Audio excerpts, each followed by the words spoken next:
Escute esse conto com os ouvidos da alma. Conto A Donzela Sem Mãos, do livro Mulheres que Correm com Lobos. E eu sou a Sônia Beth.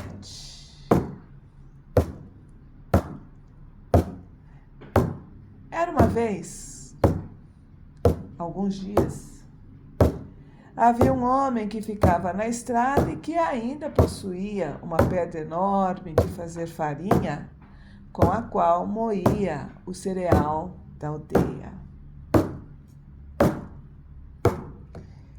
Esse moleiro estava passando por dificuldades e não lhe restava nada, além da enorme pedra de moinho num barracão e da grande macieira florida atrás da construção. Um dia, quando ele entrava na floresta com seu machado de gume de prata para cortar lenha, um velho estranho surgiu atrás de uma árvore. Ei, não há necessidade de você se torturar cortando lenha, disse-lhe o velho. Posso adorná-lo de riquezas, se você quiser me dar o que está atrás do seu moinho. O que está atrás do meu moinho, a não ser a macieira florida? Perguntou-se o moleiro, concordando com a proposta do velho. Dentro de 3 anos, virei buscar o que é meu, viu? Disse o estranho, rindo a socapa. E foi embora a mancar, desaparecendo por entre os troncos das árvores. O moleiro encontrou sua mulher no caminho. Ela havia saído correndo de dentro de casa, com o avental voando e o cabelo desgrenhado. Marido, marido, marido meu! Quando bateu a hora, surgiu na nossa casa um relógio mais bonito. Nossas cadeiras rústicas foram trocadas por cadeiras enfeitadas de veludo. Nossa pobre despensa está repleta de carne de caça. Nossas arcas e baús transbordam de tão cheios. Diga-me, marido, por favor, como isso aconteceu? E nesse exato momento, anéis de ouro apareceram nos seus dedos e seu cabelo foi puxado e preso num arco dourado. Disse o moleiro assombrado, enquanto seu próprio gibão passava a ser de cetim. Diante de seus olhos, seus sapatos de madeira, com o salto tão gasto que ele caminhava inclinado para trás, também se transformaram em finos sapatos. Bem, isso foi um desconhecido, disse ele, ofegante. Deparei-me com um homem estranho, com uma sobrecasaca escura na floresta. E ele me prometeu enorme fortuna se eu lhe desse o que está atrás do nosso moinho. Ora, mulher, claro que podemos plantar outra macieira. Ai, marido meu, lamentou-se a mulher, dando a impressão de ter recebido um golpe mortal. O homem de casaco escuro era o diabo. E o que está atrás do moinho é a árvore, sim. Mas nossa filha também está lá, varrendo o quintal com uma vassoura de salgueiro. E assim os pais foram cambaleando para casa, derramando lágrimas sobre seus belos trajes. A filha permaneceu sem se casar durante 3 anos e tinha o temperamento como das primeiras maçãs doces da primavera. No dia em que o diabo veio apanhá-la, ela se banhou, pôs o vestido branco e ficou parada num círculo de giz que ela mesma traçara à sua volta. Quando o diabo estendeu a mão para agarrá-lo, uma força invisível o lançou para o outro lado do quintal. Ela não pode mais se banhar, berrou ele, ou não vou conseguir me aproximar dela. Os pais ficaram apavorados e algumas semanas se passaram em que ela não se banhou até que seu cabelo ficou emaranhado, suas unhas negras, sua pele acidentada, suas roupas encardidas e duras de sujeira.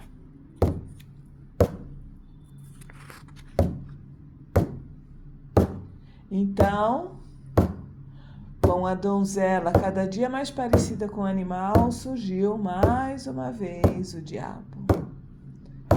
No entanto, a menina chorou e suas lágrimas escorreram pelas mãos e pelos braços.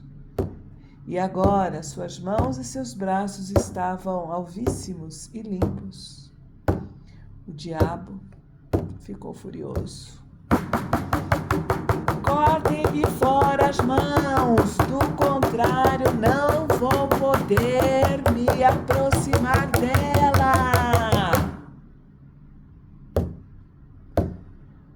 Você quer que eu corte as mãos da minha própria filha? Perguntou o pai horrorizado. Tudo aqui irá morrer, berrou o diabo. Você e sua mulher e todos os campos até onde sua vista alcance. O pai ficou tão apavorado que obedeceu e, pedindo perdão à filha, começou a afiar seu machado de gume de prata. A filha conformou-se. Sou sua filha. Faça o que deve ser feito. E foi o que ele fez. No final, ninguém poderia dizer quem gritou mais alto. A filha ou o pai? Terminou assim a vida da menina da forma que ela conhecia.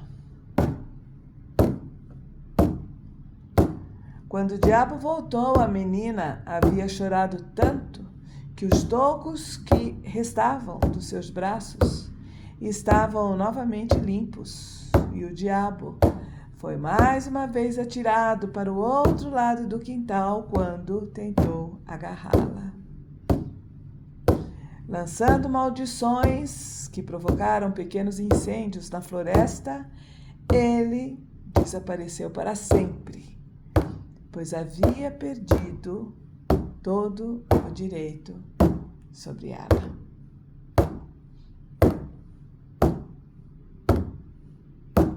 O pai havia envelhecido 100 anos e sua esposa também.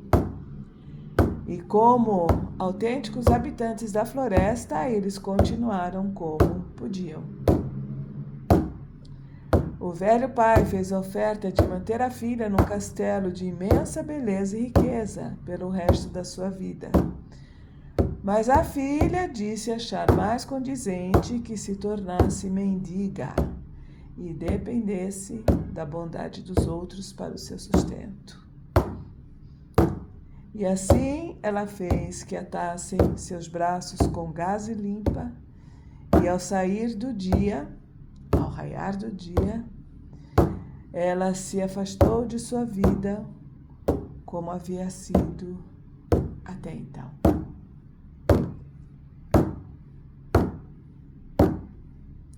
Ela caminhou muito. O sol do meio-dia fez que o suor escorresse, riscando a sujeira no seu rosto. O vento desregrou tanto seu cabelo, até que ele mais parecia um ninho de cegonha, com gravetos enfiados de qualquer jeito. No meio da noite ela chegou a um pomar real, onde a lua fazia reluzir os frutos das árvores. Ela não podia entrar, já que o pomar era cercado por um fosso.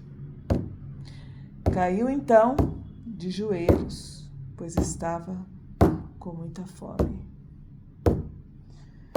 Então, um espírito etéreo vestido de branco surgiu e fechou a comporta para esvaziar o fosso.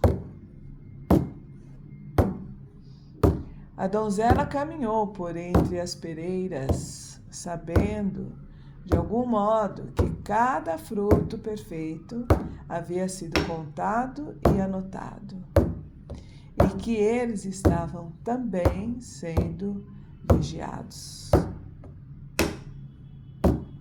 Mesmo assim, um ramo curvou-se bem baixo para que ela o alcançasse, fazendo o galho estalar. Ela tocou a pele dourada da pera com os lábios e comeu ali, em pé, ao luar, com os braços atados em gaze, os cabelos desgrenhados, parecendo uma mulher de lama, uma donzela sem mãos.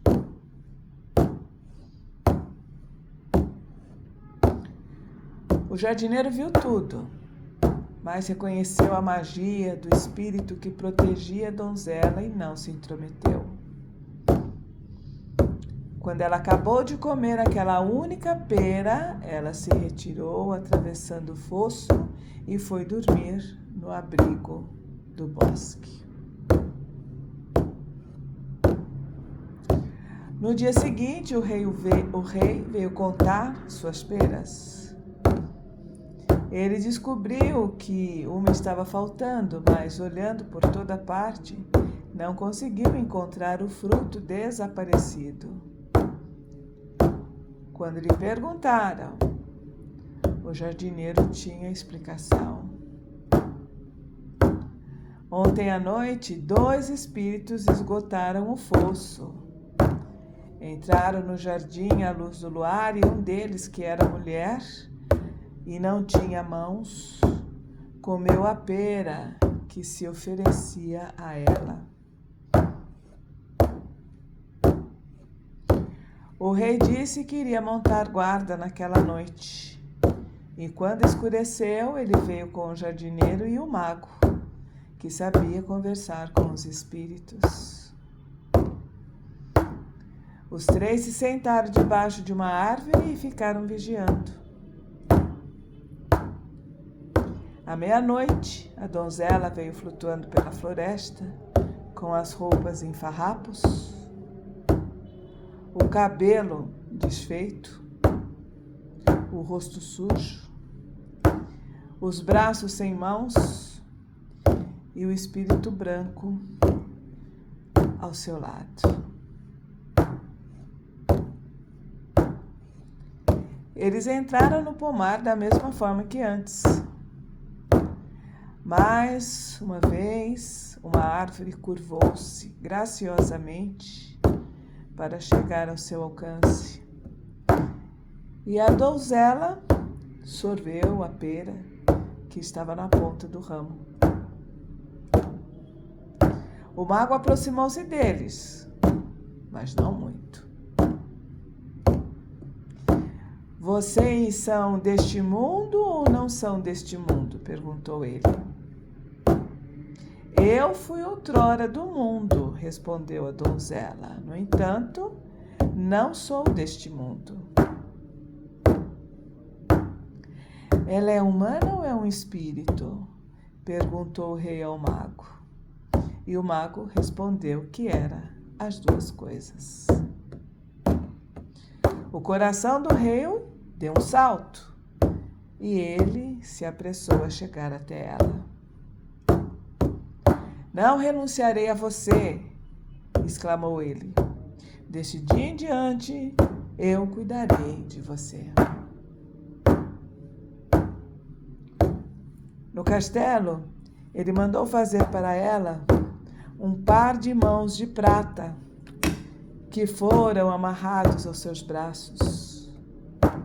E foi assim que o rei se casou com a donzela sem mãos.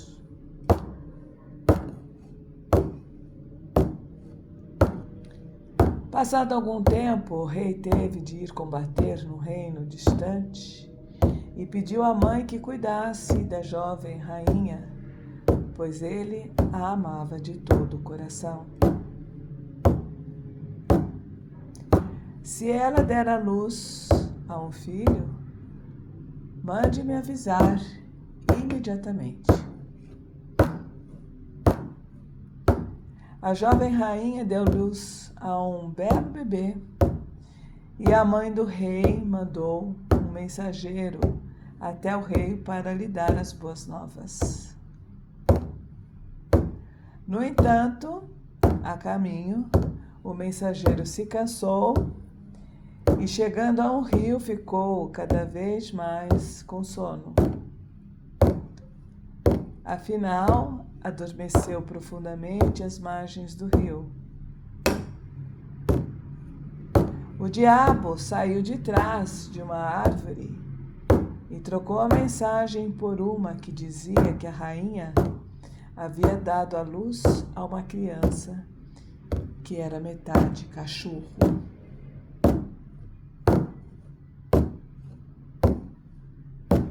O rei ficou horrorizado com a notícia, mas mesmo assim mandou de volta uma carta recomendando que amassem a rainha e que cuidassem dela nesse terrível transe.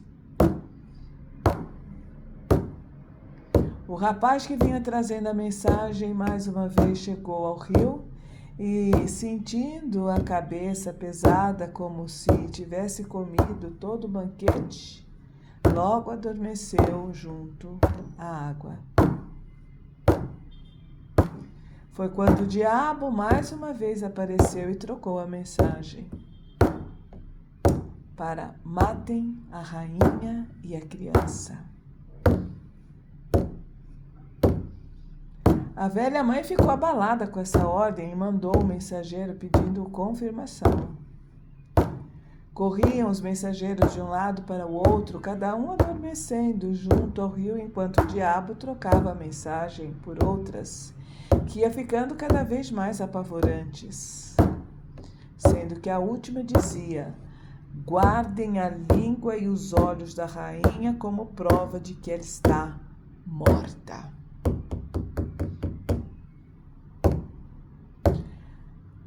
A velha mãe não pôde suportar a ideia de matar a doce rainha. Em vez disso, ela sacrificou uma corça, arrancou sua língua e seus olhos e os escondeu. Em seguida, ela ajudou a jovem rainha a atar o bebê junto ao peito e, cobrindo-a com um véu, disse que ela precisava fugir para salvar a vida. As mulheres choraram e se beijaram na despedida. A jovem rainha vagueou até chegar à floresta maior e mais selvagem que jamais vira. Na tentativa de procurar um caminho, ela procurava passar por cima, pelo meio e por volta do mato. Quase ao escurecer, o mesmo espírito de branco de antes apareceu e a conduziu a uma pobre estalagem de gente simpática da floresta. Uma outra donzela vestida de branco levou a rainha para dentro e demonstrou saber seu nome. A criança foi posta num berço. Como você sabe que eu sou uma rainha? Perguntou a donzela. Nós, da floresta, acompanhamos esses casos, minha rainha. Agora, descanse. E assim a rainha ficou 7 anos na estalagem e se sentia feliz com sua criança e com a sua vida. Aos poucos, suas mãos lhe voltaram, primeiro como pequeninas mãozinhas de bebê, rosadas como pérolas, depois como mãos de menina e afinal como mãos de mulher. Enquanto isso, o rei voltou da guerra e sua velha mãe se lamentou com ele. Por que você quis que eu matasse 2 inocentes? Perguntou ela, mostrando-lhe os olhos e a língua da corça. Ao ouvir a terrível história, o rei cambaleou e caiu a chorar inconsolável. A mãe viu sua dor e contou que os olhos e a língua eram de uma corça e que ela havia mandado a rainha e o filho fugir pela floresta adentro. O rei jurou não mais comer, nem beber e viajar até onde o céu continuasse azul para encontrar os 2. Ele procurou por 7 anos a fio. Suas mãos ficaram negras, sua barba de marrom semelhante ao do musgo, seus olhos avermelhados e ressecados. Todo esse tempo ele não comeu nem bebeu nada. Mas uma força maior do que ele o ajudou a se manter vivo.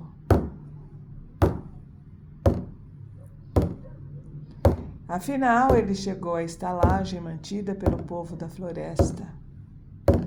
A mulher de branco convidou-o a entrar e ele se deitou de tão cansado. A mulher colocou um véu sobre o rosto dele e ele adormeceu. Quando ele chegou à respiração do sono mais profundo, o véu se enfunou e escorregou aos poucos do seu rosto. Ao despertar, ele encontrou uma linda mulher e uma bela criança que o contemplavam. Sou sua esposa e este é seu filho. O rei queria acreditar, mas via que a donzela tinha mãos. Com todas as minhas aflições e com meus bons cuidados, minhas mãos voltaram a crescer, disse a donzela. E a mulher de branco trouxe as mãos de prata que estavam guardadas como um tesouro numa arca. O rei ergueu-se e abraçou a mulher e o filho, e naquele dia houve uma grande alegria imensa na floresta. Todos os espíritos e os ocupantes da estalagem fizeram um belo banquete. Depois, o rei, a rainha e o filho voltaram para a velha mãe. Realizaram um segundo casamento e tiveram outros filhos. Todos os quais contaram essa história para outros 100, que contaram essa história para outros 100, exatamente como vocês fazem parte dos outros 100 a quem eu a estou contando.